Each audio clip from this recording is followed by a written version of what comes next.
في هذا الفيديو غادي نهضروا على التسلسل الزمني لتاريخ غزة.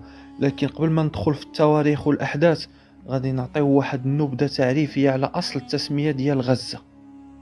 غزة هي التاريخ والجغرافيا.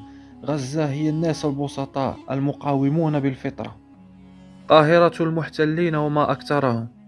ثمة مقولة رائجة للقائد نابليون بونابرت حيث وصف القطاع بأنه مدخل إفريقيا وبوابة آسيا. غزة التي عبر منها المصريون الفراعنة عدة مرات إلى بلاد الشام. التسمية. سبب أصل تسمية غزة غير معروف، حيث كل قوم كان كيعطي الاسم ديالو.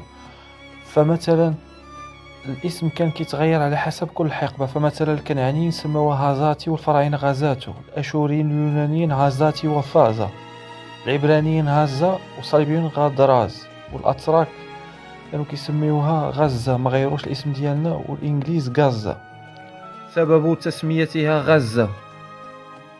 اختلف المؤرخون كعادتهم في سبب تسميتها بغزة، فهناك من يقول إنها مشتقة من المنع والقوة، وهناك من يقول إن معناها الثروة، وآخرون يرون أنها تعني المميزة أو المختصة بصفة هامة تميزها عن غيرها من المدن.